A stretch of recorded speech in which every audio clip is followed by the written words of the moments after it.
entry, the Ketch Scarlet Queen, Philip Carney, master. Position 3 degrees 12 minutes north, 100 degrees 20 minutes east. Wind brisk, sky overcast. Remarks: departed Penang after discharging cargo and non-paying passengers. Reason for free passage: the bubble dancer and the Buccaneers.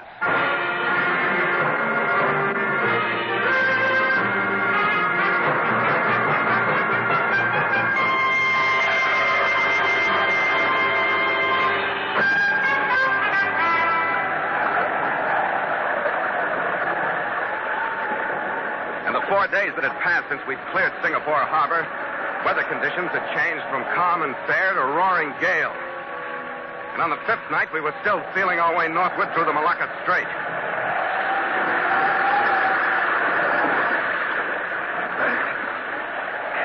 What a night, Skipper. You can have it, mate. It was the sloppiest weather we've had since we left the State. Oh, go on below and get something dry on outside here and something wet inside here. Skipper, I'll take over. Okay, Red. I could use both. I made a few steps toward the cabin passageway when a hail from the bow lookout stopped me.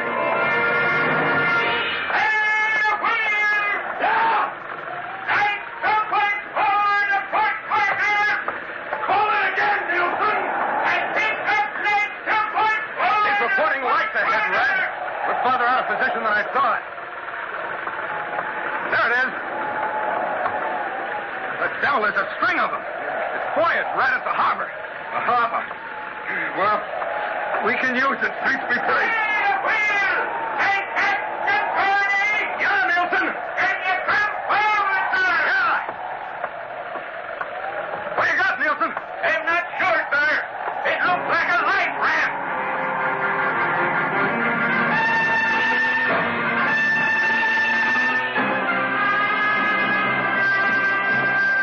It was a life raft, all right. But there wasn't much life left in the single passenger when we got her aboard. All right, easy there. Here, we'll get her between us. Never mind, men. Better put her down in the lee of this hatch. Right there. She wasn't in shape to be carried anyplace. I knew when I saw the reddened water that dripped from her clothing that she was suffering from more than exposure. Stay away. She was dying from bullet wounds. Stay away. Machine guns. Don't go, machine guns. What? Stay away. The lights. Where's the lights? No, you're all right. We'll get you ashore as soon as we can. We're heading right for the harbor. Oh, there is no harbor. Now, just take it easy. Try to rest. Oh, no, listen. I'm all right. I know what I'm saying. Those lights. What about them? The ship wrecked following those lights. They were machine guns. Everybody killed. What? There's no harbor. Some kind of trap. Those lights. They're rocks. Rocks. Yeah.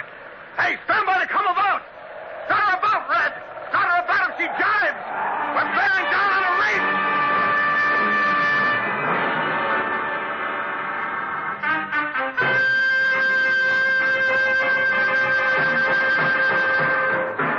And so Mutual continues The Voyage of the Scarlet Queen, written by Gil Dowd and Bob Tallman, and starring Elliott Lewis.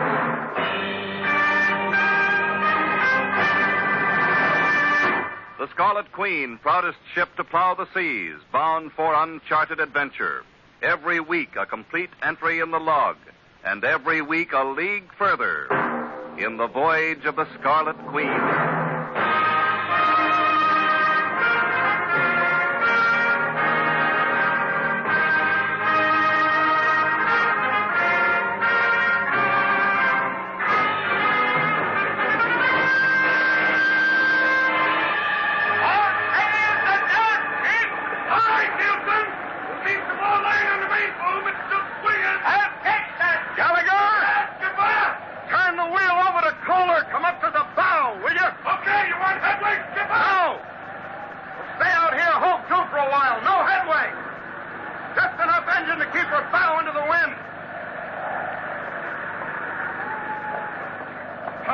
Skipper, she's a game little... Oh. Gallagher, she's dead. She was full of machine gun slugs. What kind of deal is that? I don't know. Let's go in the cabin and have a drink, shall we? Yeah. Are you just going to leave her here on deck, Skipper? I'll have the crew wrap her in some sailcloth. Afraid that's the best we can do for her now.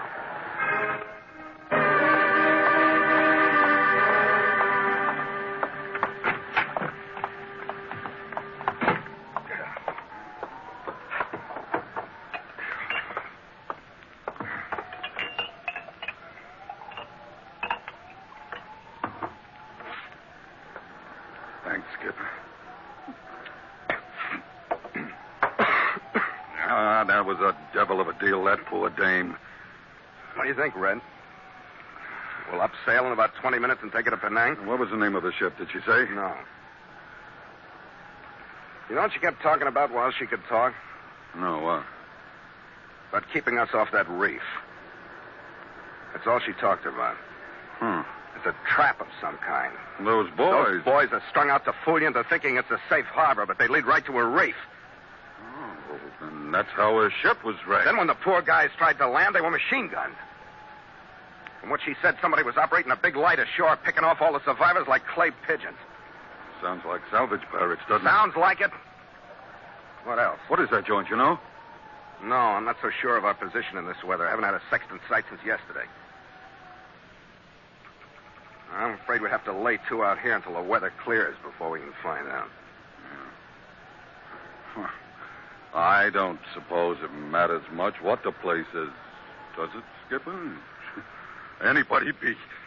They'd be crazy to go in there to investigate with a flock of machine guns waiting for them, wouldn't they? Sure. Yeah. What would they get out of it outside a shot up? That's right. Well, why don't you pour another drink, Skipper? Yeah, sure, Red.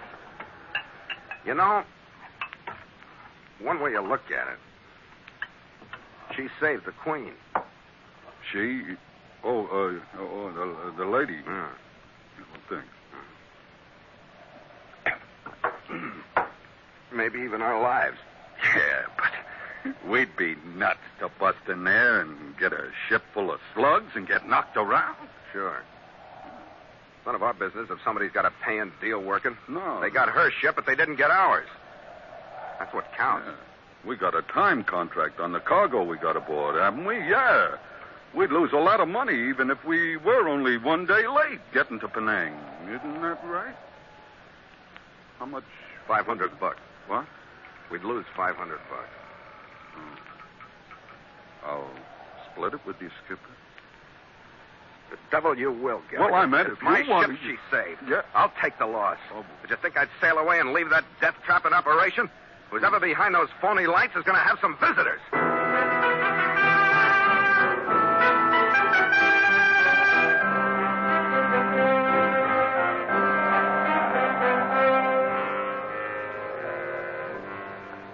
The morning broke grim and lowering. The wind had lightened. We stood in toward the island. Giant rocks with razor-sharp edges crouched near the shore like sea monsters with open jaws. We saw the false Voyage leading straight for the rocks. One light even mounted on a cliff ashore. And some wreckage from a ship bobbed in the water. The cliff that faced us had blotted out any view of the other side of the island. But when we started to circle it, we found the real anchorage, a small bay rimmed by a strip of beach. Then out of the brush that bordered the beach, there swarmed the mangiest group of men I've ever seen. Moros, Malays, mongrels. About 20 of them. Armed to the teeth. Captain Carney, sir, there they are. Shall they open fire? No, hold it, Nielsen. What kind of reception is that? They're waving to us. I don't trust them, Skipper. It's another trick. Don't worry, Gallagher. I don't trust them either. But you can't open fire in a guy's face when he's holding out his hand to shake you. Yeah, well, they aren't shaking mine. Look at them. The scum of the sea. And those aren't lace hankies they're waving. No, they're well armed. Then why didn't they take cover so they could ambush us when we come ashore? Why show themselves and offer a perfect target? They're tricky, Skipper. That tall one there, the big guy without a shirt, he must be the boss, huh? Yeah. Look at him grin. You'll be grinning without those teeth. Go tell the crew to stay out of sight and stand by, Red. You and I will put the small boat over the side.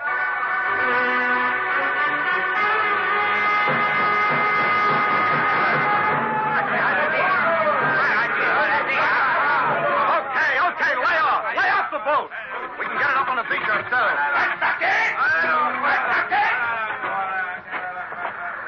Who speak English? Here I am, Captain. Come on up. It was the tall one we'd spotted from the deck.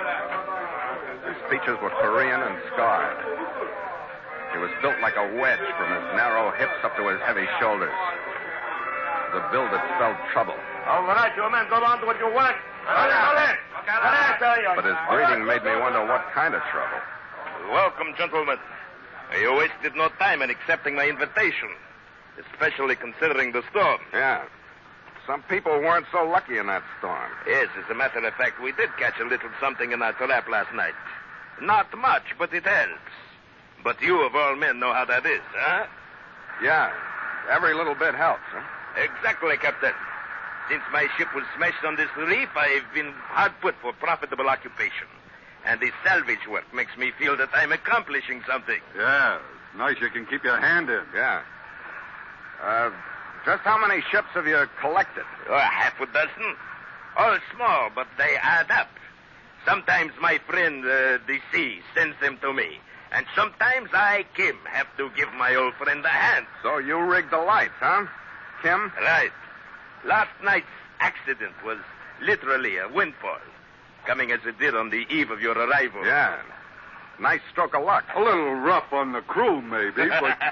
Oh, come, my friends. You two are all the sailors as practical as I am, from what I've heard about you. Now, come on. Here's the trail to the camp. Yeah, sure. Tell me, exactly what have you heard about it? Don't be modest, Captain. Your reputation has preceded you. That's why I was so sure you'd accept my proposition. All three of us have the same appreciation for the profits of the high seas. The three of us? What a trio. I, Kim, the most clever salvage artist of the China coast. And you. Aha. Yeah, what about us? Only the most infamous Buccaneers of the South Pacific. And I suppose I should feel greatly honored that two such celebrated pirates come when I ask them to. Oh, now, look, you're overdoing it a little, aren't you, Kim? Hardly, Mr. McPherson. Every skipper in these waters is afraid of Cash Wilson and Scotch McPherson.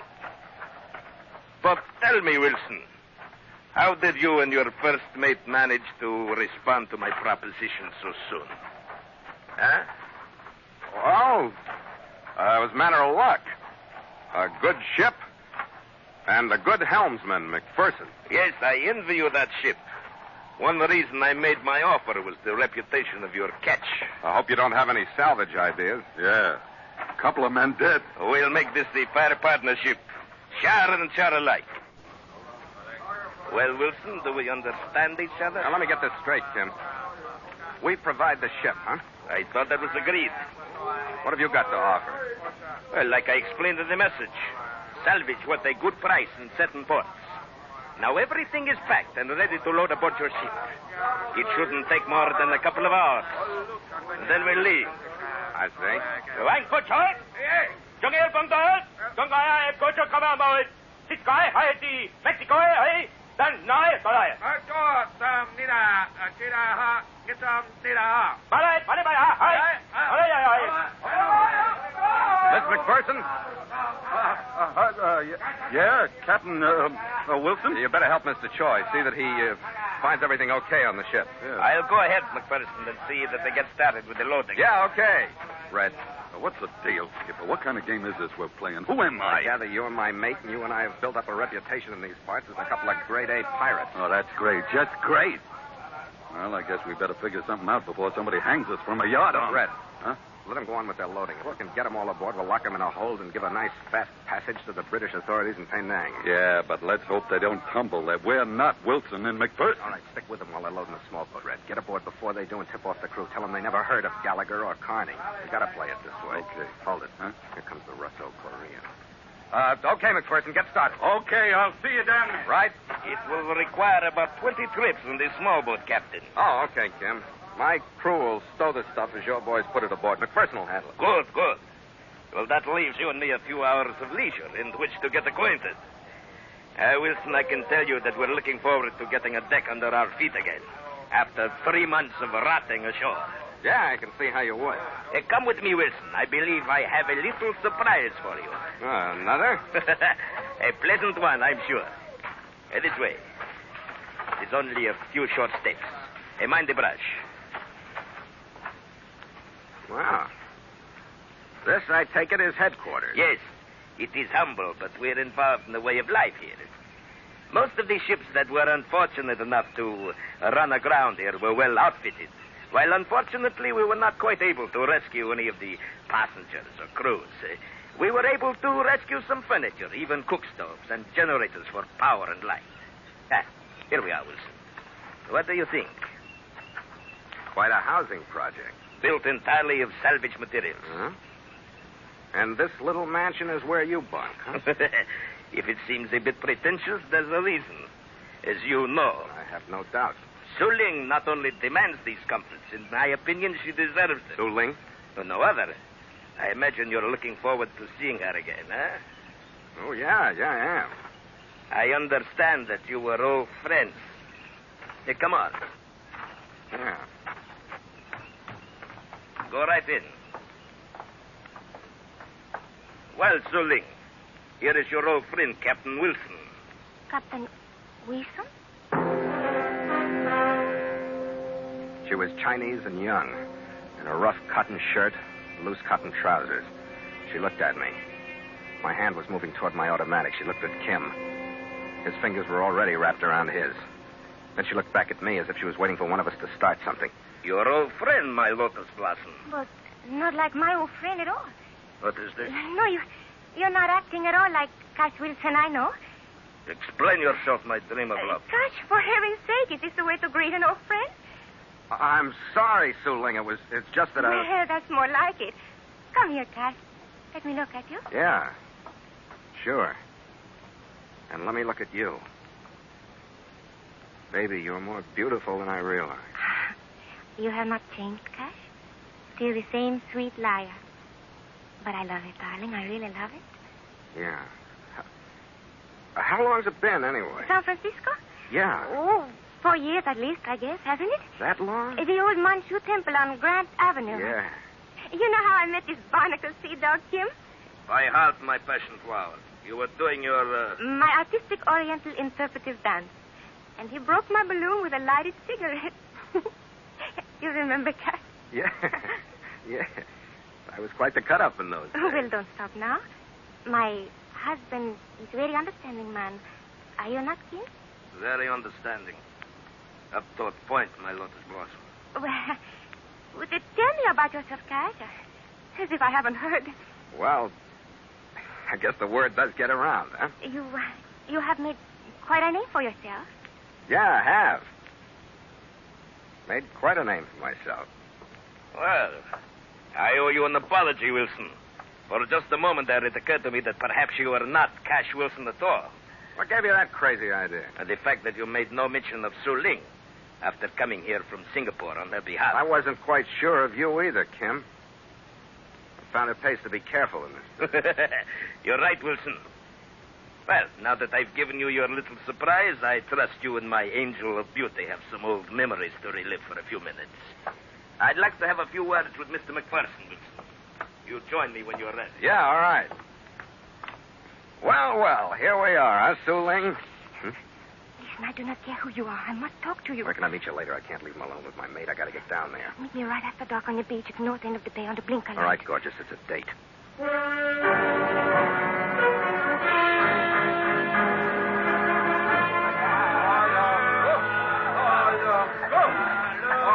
How we doing, McPherson? Doing all right, Skipper. We'll be loaded by sundown. Good, then we'll leave at dawn. We'll have to destroy the Voyage. I don't like loose ends. Oh, that's easy. Puncture the boys. We'll let the sea cover up for us. How about the big light up on those rocks? Never mind. It was here when we came. It's a ship's blinker. Who knows? It may serve a useful purpose in some future emergency. It may even save a life. You're getting charitable, Kim. I'm a very charitable man when it does not interfere with my profit. You got a great code of ethics. Like your own, Wilson, it serves my purpose.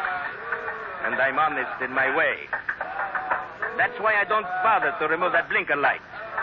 It's the property of others.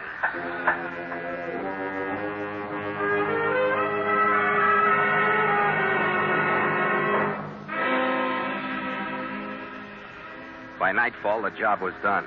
The cargo was aboard, and the last boatload of Kim's crew, supervised by Gallagher, were rowing out to the Queen. Kim headed for the camp for a final checkup.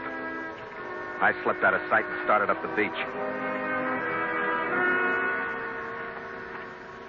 Su Ling was waiting for me at the end of the bay. They are gone? Yeah. They're all aboard but Kim. He went up to the camp. And he's looking for me. Listen, Captain, whoever you are. Used to be Phil Carney, and I'm sorry I didn't meet you behind your bubble in that Grant Avenue dive, beautiful. Say, who is this guy, Cash Wilson? The worst man I ever knew, except my husband. They certainly deserve each other. That is why I suggested Wilson in the first place. You were the one who wanted to bring them together? Yes, I had a reason. I got Kim to send 2 of our natives in handmade tampon to Singapore. They had message from me asking Wilson to come. I had my idea. Of course, Kim had his. What's the rest of the deal? As soon as he gets aboard, Kim plans to take over your ship. Yeah? You know what for?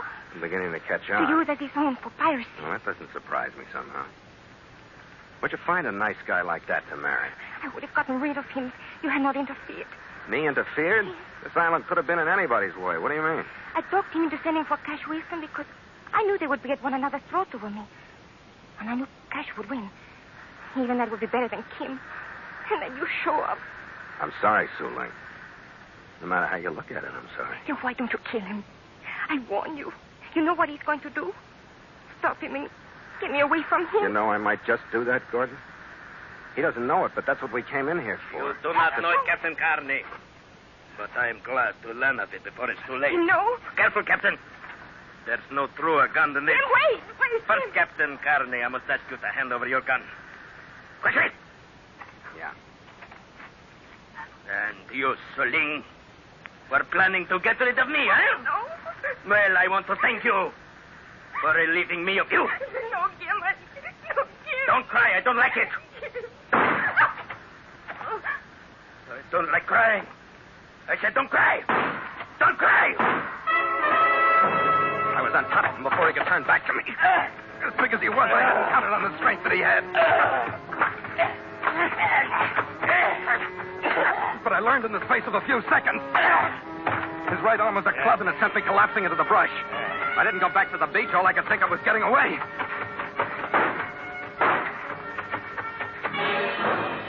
I ran for a few yards. And I realized that I was stopped. The cliff loomed ahead of me. I had to turn and face Kim's bullets or climb. I climbed.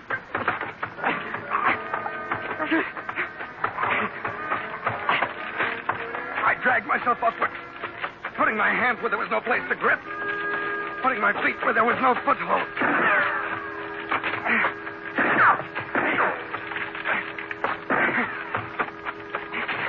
When Kim stopped firing, I knew why he was starting up the cliff after me. You won't get away, Carney. I moved faster. Reached the top and scrambled over the edge. And I stopped. The big blinker light was a few feet away, blinking out in the straight. The light that Kim had so charitably said might save someone's life. Kim was nearing the top now. I could hear him scrambling up the cliff. I got to the light. I swung it around. I put my shoulder to it. Tilted it down. Till it shone into his eyes. Carney, what are you doing? Blinded by the thousands of candle power, he hesitated momentarily, long enough for me to pry loose a boulder with my heel. I kept the light in his face. I'll get you yet. I worked the boulder to the edge. I'll get you. It balanced for a moment. And then I sent it crashing down. Kim reacted to the sudden pain and missed his foothold. He plunged to the rocks below.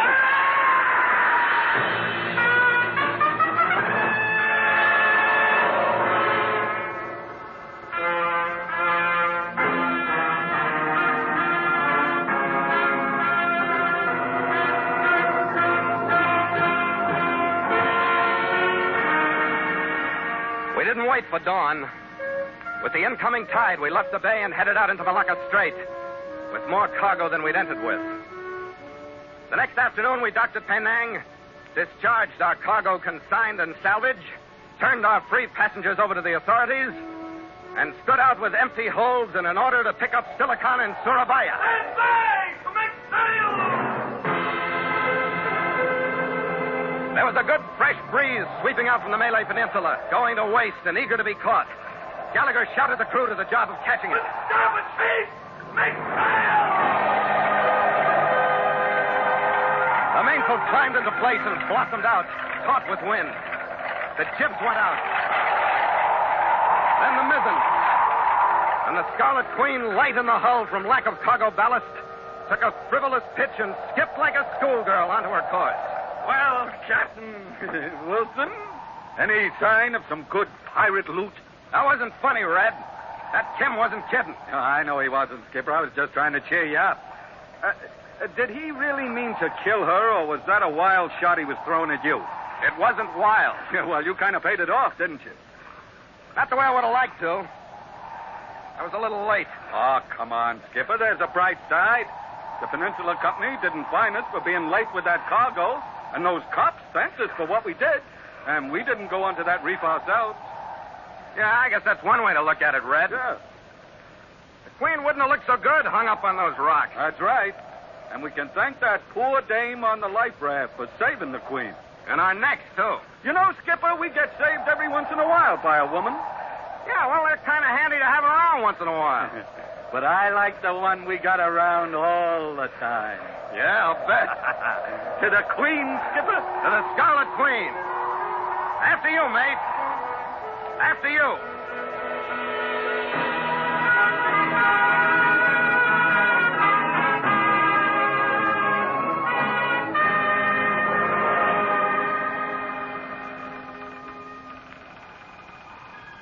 Log entry. The Ketch Scarlet Queen. 5:30 p.m. Wind fresh. Sky fair. Sea calm.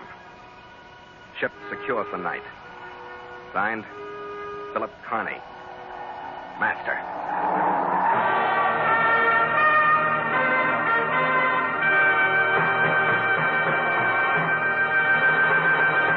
Mutual invites you to sail into further adventure on the Voyage of the Scarlet Queen next week at this same time.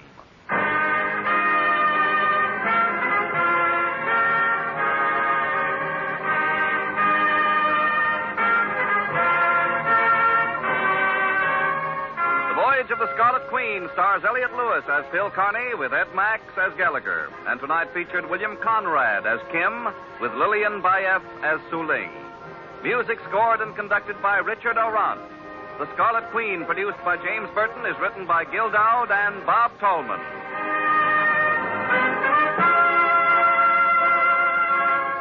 The Voyage of the Scarlet Queen has come to you through the worldwide facilities of the United States Armed Forces Radio and Television Service.